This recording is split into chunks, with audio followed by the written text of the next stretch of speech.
The southerly winds are going to bring good water for redfish inshore and triple tail nearshore. The bass fishing should be getting better because of the shorter days and the water temperature is coming down. So listen up, because it's time for the Texas Insider Fishing Report.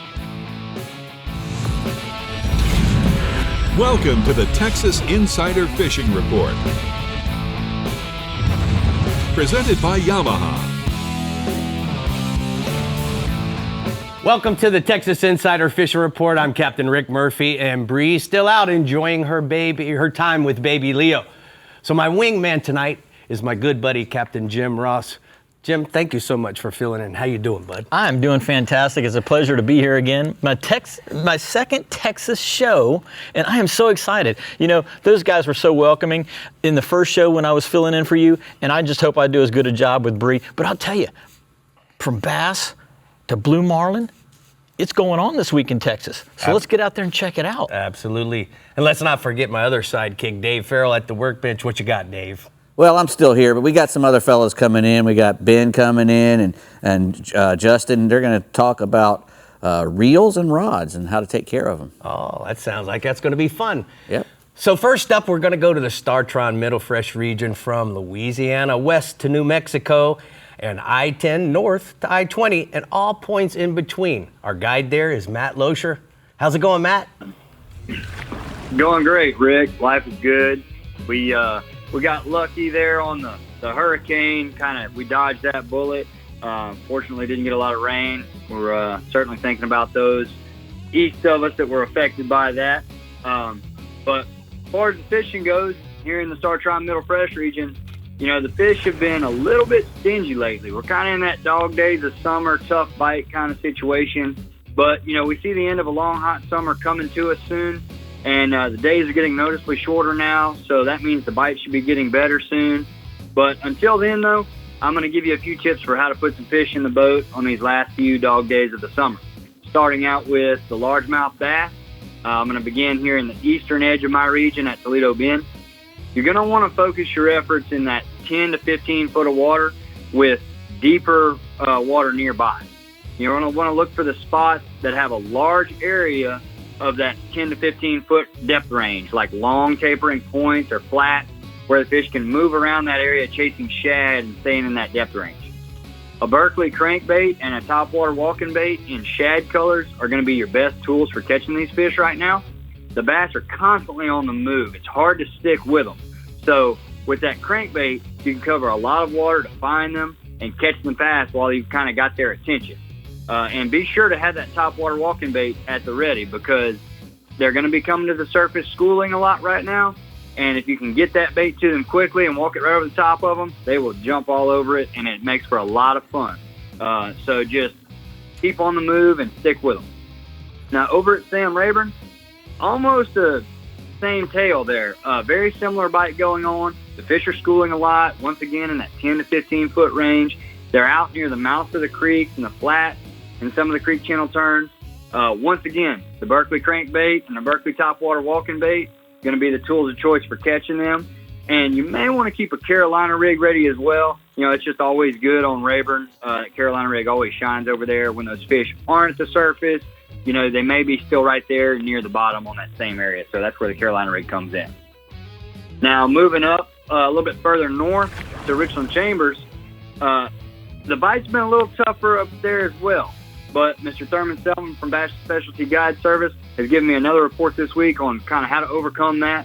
He says that the most consistent bite there has been fishing offshore structure about 11 feet and deeper. Big worms in darker colors have been producing his biggest fish lately, but he is also catching some fish on crankbaits as well. So once again, fish are chasing shad. You got to have that crankbait ready, especially if you notice that the fish are suspended. That's when you'll really want to use that crankbait. He also mentioned that you can catch a few fish up shallow there. You can catch them in the pads and under the docks in the shade. For that pattern, he's utilizing frogs and then the soft plastic stick baits, kind of skipping them up in the shade there. Now, switching over, I'm going to change species to the Old Faithful crappie. I'm going to group Toledo Bend and Sam Rayburn together here again because the patterns are almost identical. You can find those fish in 15 out to about 30 feet of water. They're going to be suspending around the timber and along the drop-offs at the mouth of the creek. Bridges are another great place to find those fish suspending around the piling. Now, the bridge fishing is great because you and the crappie can both get in the shade there, and as hot as it's been, that's a real plus. The one major difference, though, that I like to mention about fishing the bridges is that the bottom depth kind of goes out the window, at least on the deeper side of things, because the fish have a line of pilings extending from shoreline to shoreline, so sometimes they just kind of ignore the bottom and just swim from piling to piling chasing shad. So I would start where the bottom depth is about 15 feet and work from piling to piling until you start getting some bites, seeing some fish on your electronics. Use that Garmin live scope, get out there and look at them. Live minnows and jigs are both great for catching them, so just use whichever you prefer. When you start getting bites, stick around that group of pilings there and get yourself some nice slabs for dinner. And now I'm going to leave you with a photo of Miss Beverly and Mr. Clint with a couple of those nice slabs and a couple of smaller fish that she let him catch. She always catches those bigger ones, but every now and then he'd sneak one in. Thanks, Matt. Those are some beautiful fish. Here are the hot spots for the Middle Fresh region.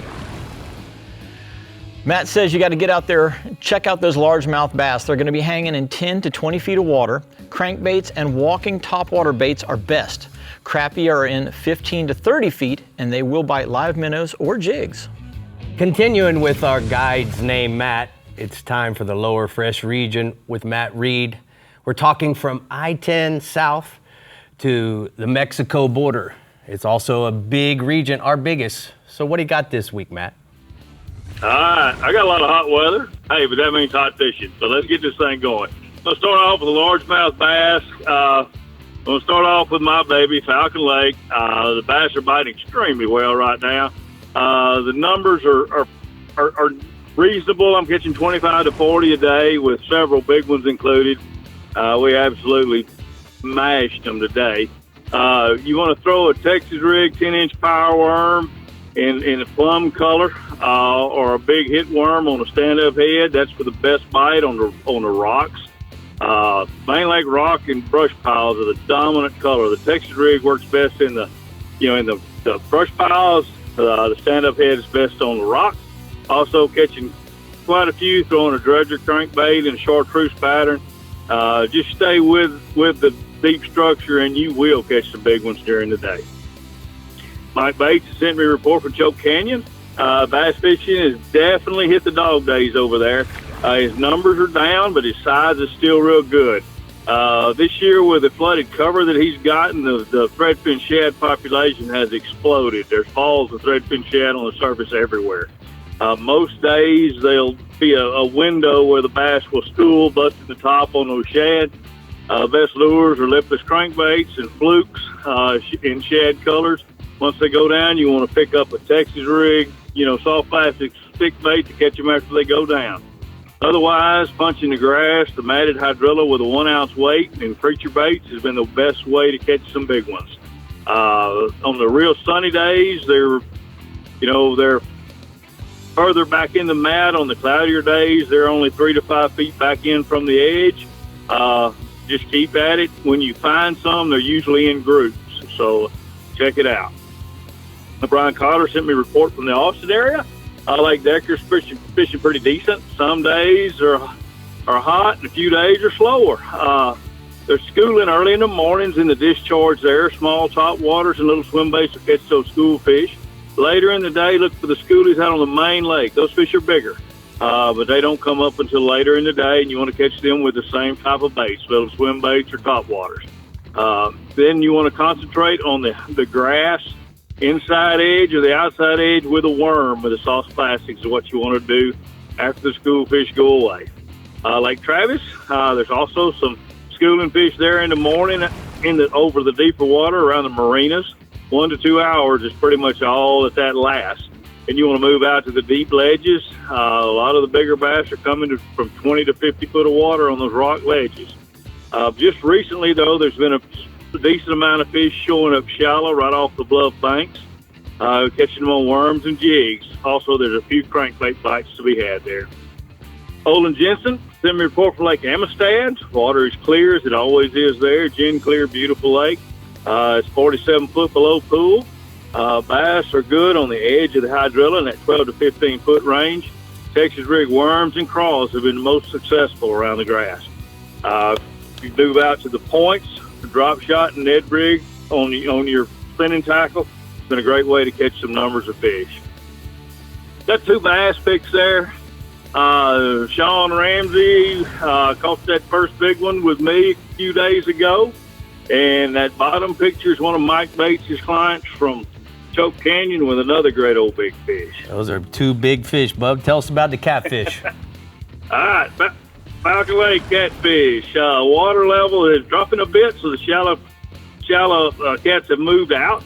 The bigger cats are being caught deep suspended, but you still can catch some, keeper size, fairly shallow using live bait. Tilapia and shad have been the key. Choke Canyon, catfish are biting well. Concentrate on that outside edge of the hydrilla with stink bait or fresh cut shad. Lots of solid keeper blues and channel cats are being caught. And that's a lady there with a lovely blue cat and perfect keeper size to eat. Thanks, Matt. I appreciate that. We'll take your FiberTech hot spots for the lower fresh region from here. Falcon Lake bass are biting well. Concentrate on main lake rock structures in 10 feet of water and use a rigged plum power worm or a big hit worm on a stand-up head. Also, you can throw dredge crankbaits in the chartreuse patterns for additional big fish or 2. All right, up next, we're gonna go check in with the Garmin Middle Coast region, and Dave Farrell has the 411 on how to keep your reels working. Right, Dave? Oh yeah, Ben Joyce, Senior Manager of Penn Reels, is here, and I bet you he doesn't need one of those little brown paper bags once he takes his reel apart like I do. Yep. Have to send it in. You're stealing money again, Dave. Hey, why not?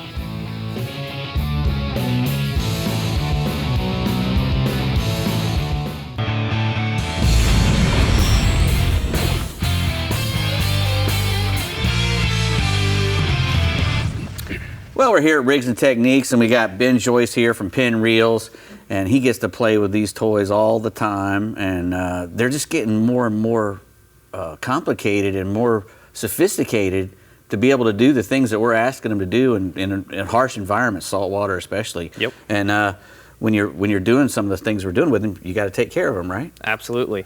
Yeah, So- I mean, when you really look at these reels over the years, I mean, you go back to some of the early Penn reels and there was 30, 40 components in them. Now Right. you're looking at triple that in a lot of cases.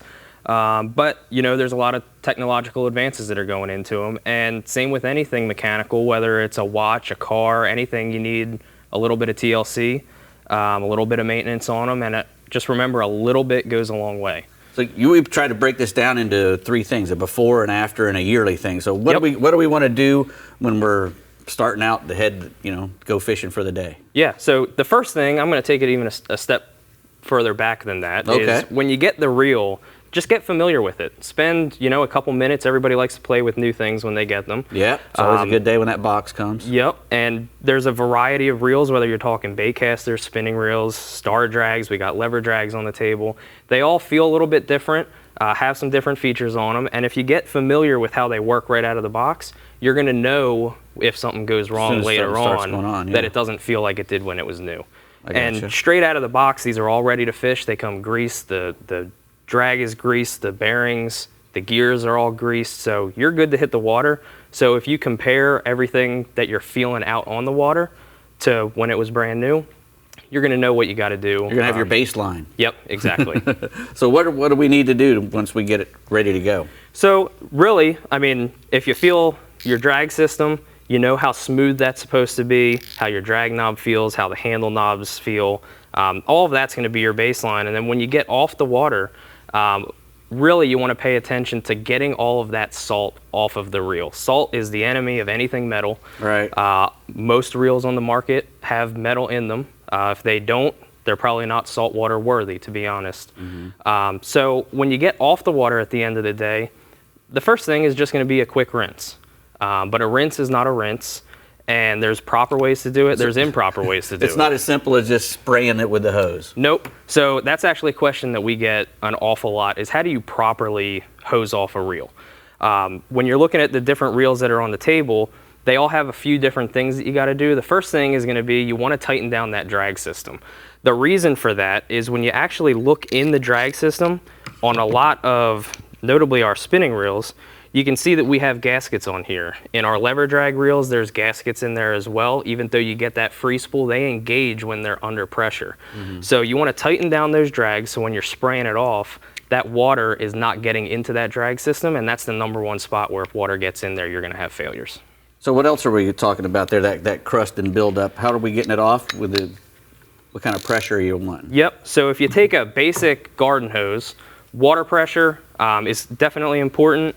You want it to be a medium pressure mist. Warm water is preferable, and make sure that you pay attention to all these little joints in here, anywhere that something's going to build up.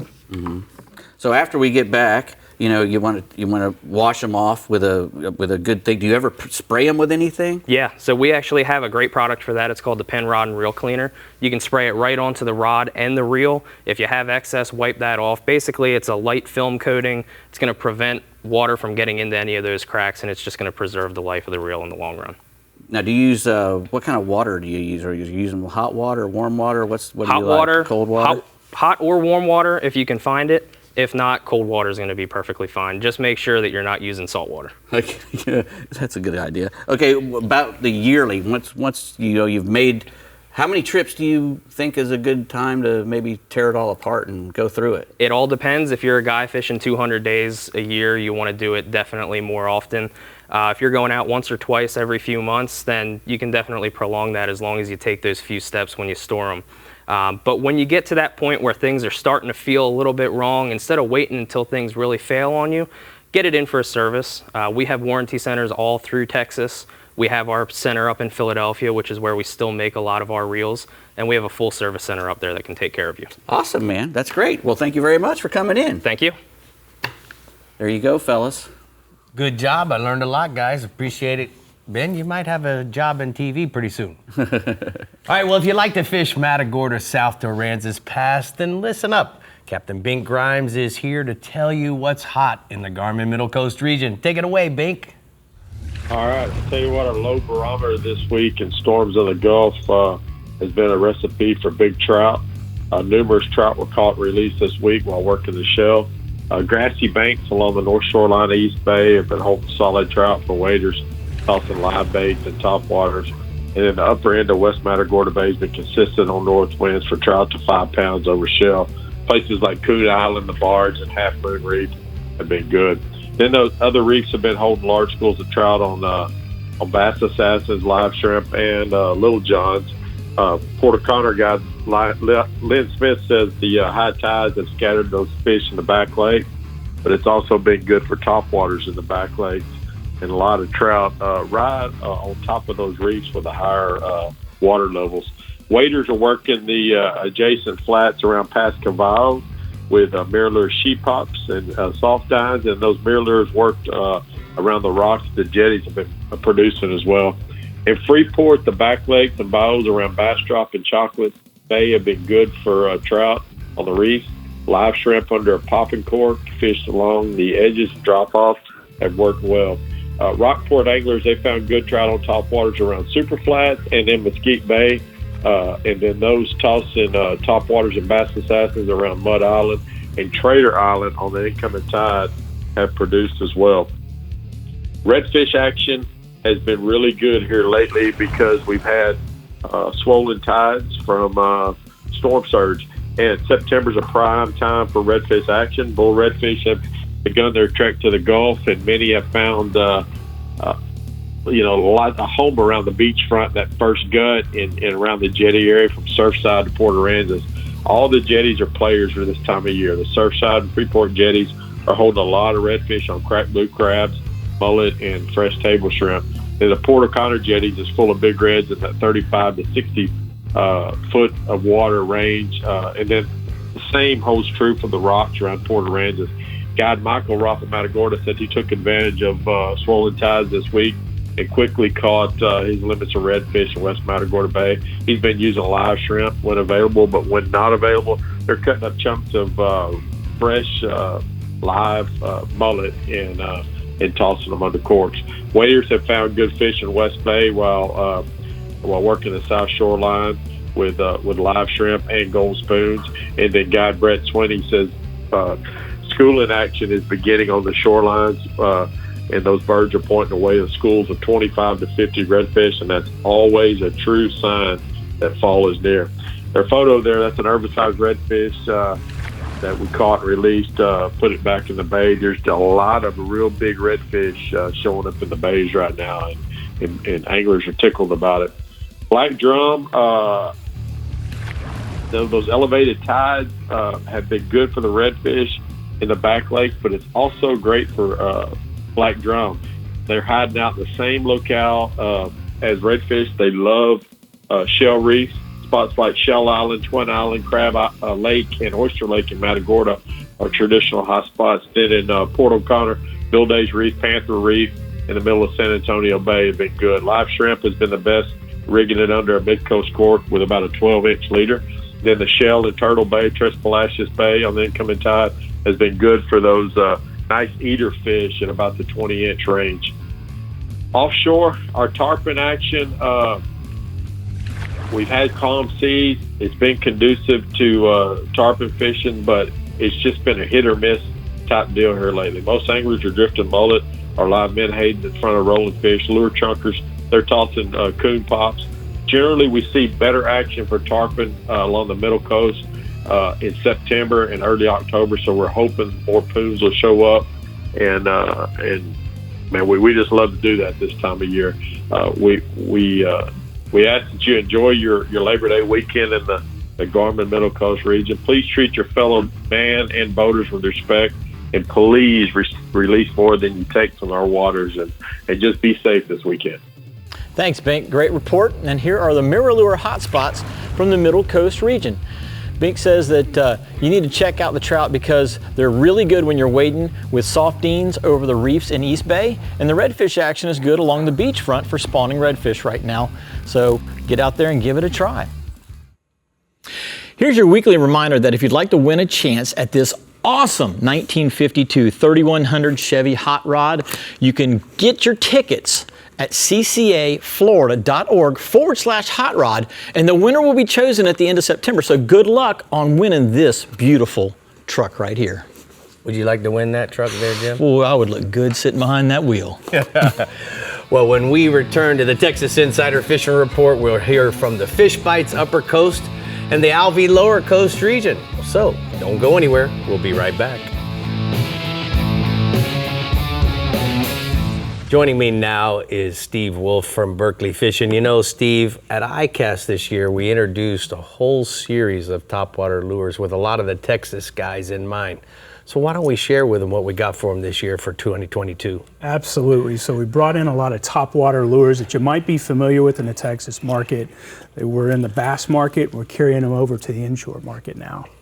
So to begin with, you're going to see the Chapo, which is one of our award-winning lures from ICAST, as well as the hijacker as well. So Chapo you're going to see in a 105. You'll also see it in a 120. And the hijacker comes in one size as you see it, which is the 100. So, you know, these have been known as freshwater baits for a long time. What have we done different for the saltwater guys? The big thing we've done on this is we've changed it out to the Fusion 19 hooks, which have an anti-corrosion coating to them. We also changed out the hardware to stainless steel hardware. All right, gotcha.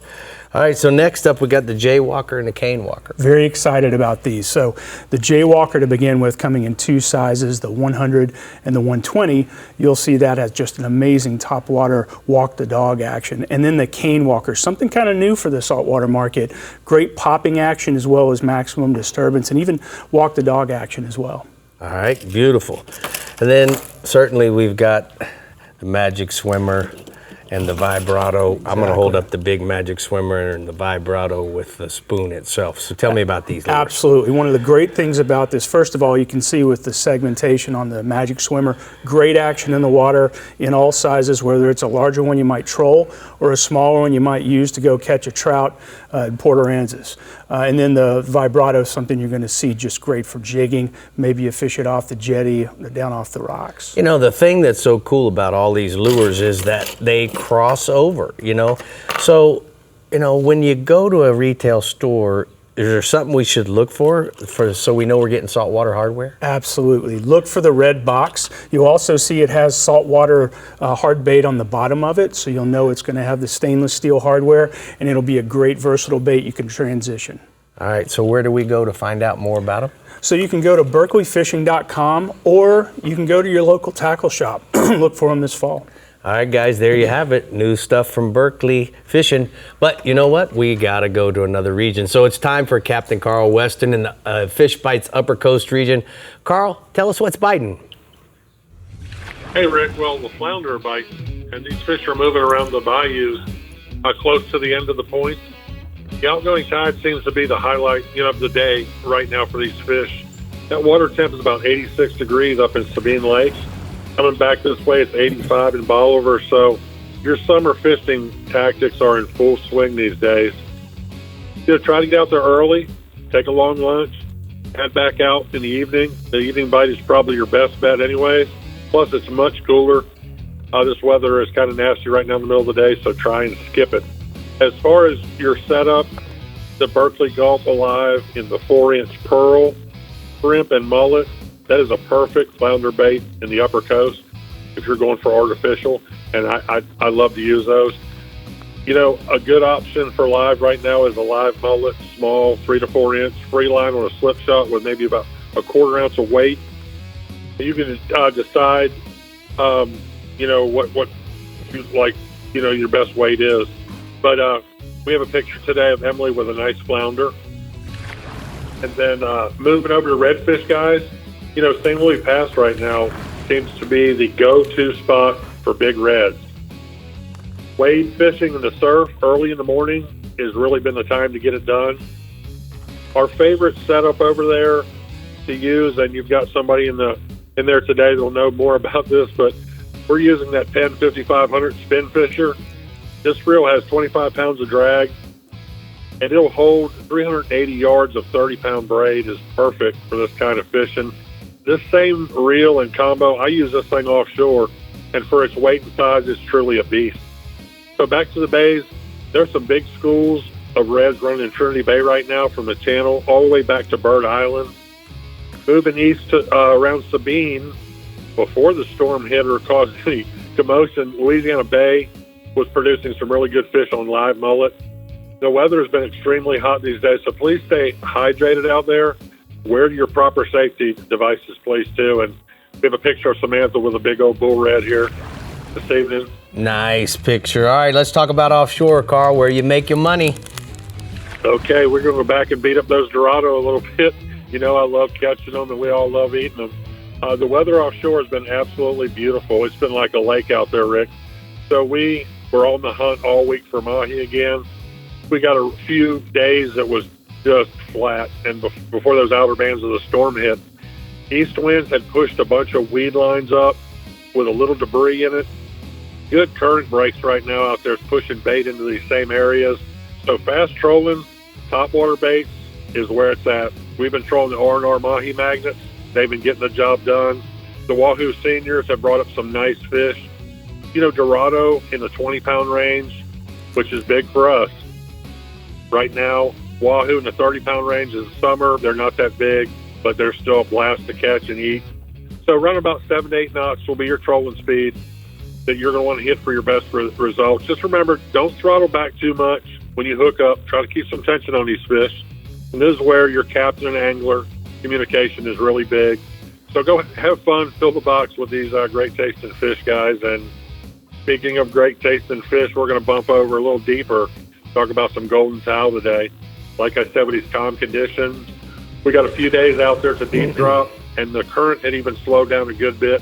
We did a little sword fishing without luck, but we ran into the 1,000-foot range, and so glad we did. The towel fish were biting. Now, if we're hand cranking in this depth, somebody I really don't like, just kidding. We use our 2-speed 50-wide pens, which really get the job done. They do as a great reel. And if it's just me and a few people like Natasha, we'll use electric reel like a Crystal. It saves a lot of time and effort. Either way, towel fish are some of the best eating fish here in our Upper Coast.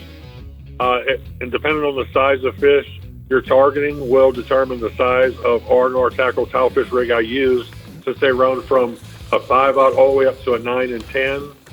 So hook set up, cut bait, cut squid is your best bet. I cut up barjack sometimes. It seems to work good. So when you see the first bite, guys, wait a second. Trust me. You can catch 2 or 3 of these fish at a time if you just watch the rod, a little patience. These fish are definitely worth the wait.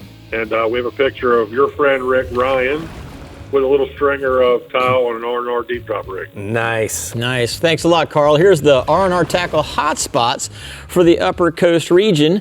And Carl says, flounder, you want to throw gulp, live shrimp, and pearl colors around the bayou points. And then offshore, tilefish deep dropping in 1,000-foot. And you want to use that R&R tackle 6/0 tilefish deep drop rig, and you want to tip it with some cut squid.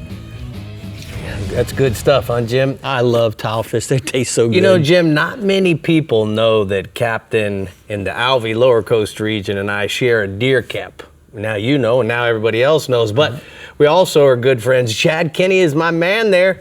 Hey, Chad, how's the fishing? Tell you what, everybody asked me for years and years. They say, we fish year-round down here, as you know, and then, of course, do some deer hunting, but the favorite month I've always ever had is September, and we're in September. I'll tell you why, and there's a whole bunch of reasons to get into the fishing reports here right now, but it mainly does with weather and the options. You have every option known out there.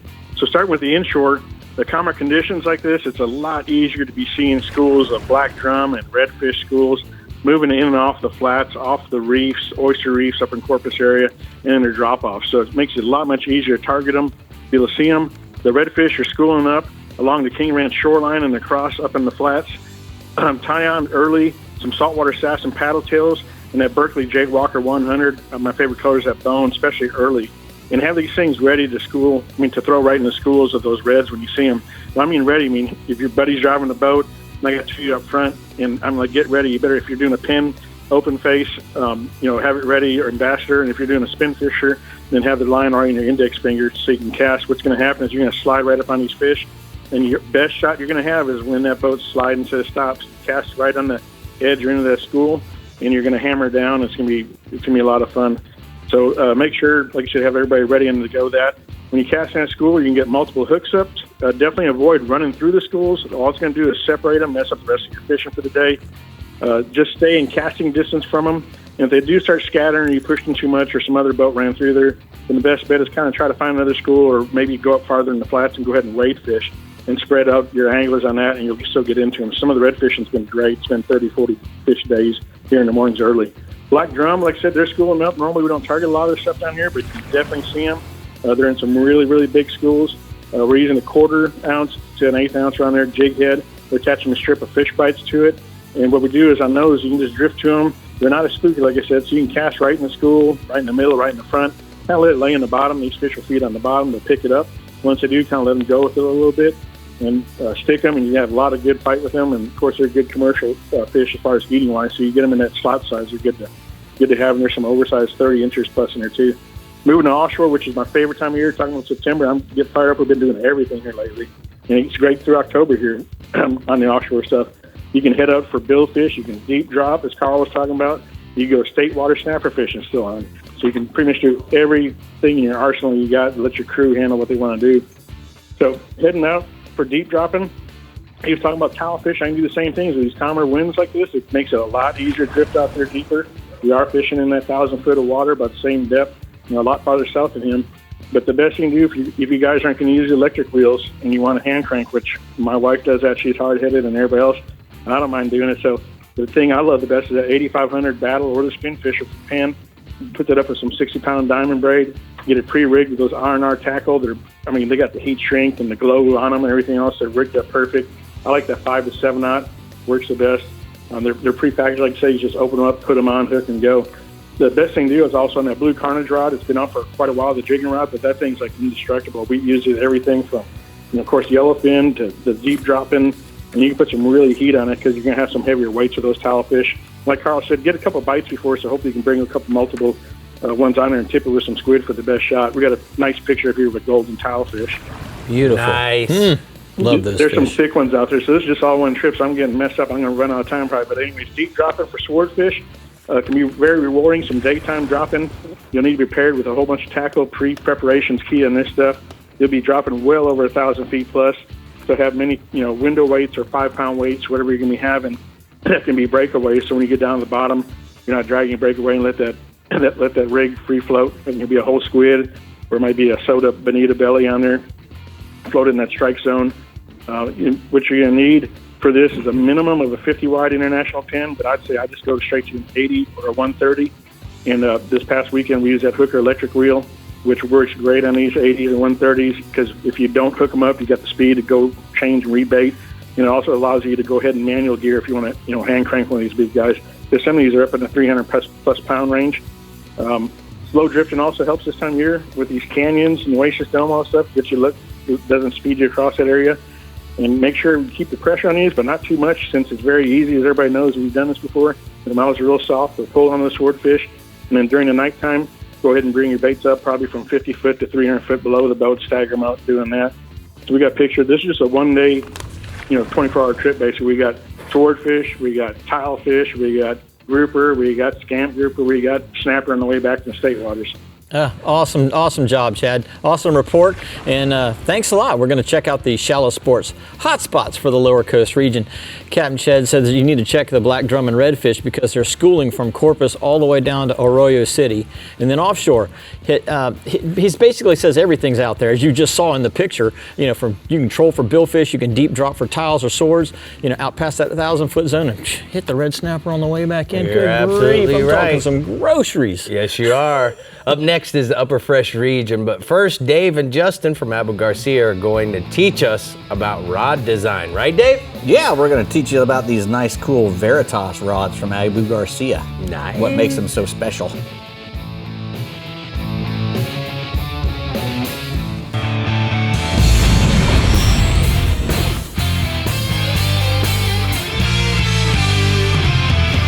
Well, we're here at the new product showcase, and I don't have to get me one of those power pole things one time. They gave me a bunch of clothes today. So anyway, we're going to be talking a little bit about the Veritas rods. We were just talking about how the reels have gotten so advanced, and the rods are pretty much keeping up, aren't they? They're getting pretty wild. Absolutely, yeah. The rods. The materials that they're using these days on the rods is just second to none. It's just so far advanced versus 2, 3, 4 years ago. It's just, the stuff's just way better. Well, it says, I see a sticker on there that says 3M Products, which is a very, high-tech company. What's going into these Veritas rods that are making them so special? Well, the thing that makes these Veritas rods different from the last Veritas is that PowerLux resin. That PowerLux resin, basically, when you think of resin, it's basically glue that holds the fiber together. So when it catalyzes, it hardens, stiffens, and it just holds the fibers together. Well, if you add structural integrity and structural stabilization to that resin, a chain of, binding, it's like structural resin, which is really cool. They got little particles, nanoparticles in there that when it catalyzes. Absolutely. It's like rebar in the concrete, or, there's a bunch of different ways you can kind of describe it. So what does that do for the rod blank? Well, the greatest thing it does, if you just added PowerLux resin to a regular rod blank, the old Veritas, it wouldn't be any lighter, it wouldn't be any heavier, but it'd be a whole lot stronger. So then it kind of opens the floodgates of, well, that rod was pretty darn strong. How much stronger does it need to be? Right. So, what we did is we made the rod 15% stronger, but 5% lighter. I got you. So less material becomes a lighter rod still, a stronger rod still, which adds all those extra things that a light rod does. So what does that give us when that take all that weight out of there? That's a good question. It gives you a lot. So everyone's always wanting to fish a lighter fishing rod because it's easier to fish all day. It adds sensitivity. It's just nicer. It's nicer to fight your tackle less and the fish more. Yeah, I got you. When we're talking about these rods too, they all come in classes. And how does this special resin affect the class any, or is it they still categorize them the same way? Or? No, it doesn't. The resin itself doesn't really change the class, but that's a good question. We still have all those different rod actions, right? So the different rod actions at Veritas is available in so many different makeups, for inshore and bass fishing. But you have moderate fast, which is really good for like cranking. You have fast, which is good for, reaction baits and things like that, and then you have extra fast, which is really good for hopping a jig, things like that. So when I say moderate fast, extra fast, what I'm really talking about is how stiff the rod is and how far back into the rod the bend comes. Right. So how far do we want to when we talk about a fast rod, right? Is it just the tip that's fast, or does it go down to the whole thing? Well, what you're looking really for it to do is for the tip to kind of, lock up at, 3 guides back, 4 guides back would be considered a fast rod. So you don't want it to pull all the way into the handle. That would be a slow. Right. So we're talking about the blanks, but now there's a lot of other things that go into the rod, all the other components.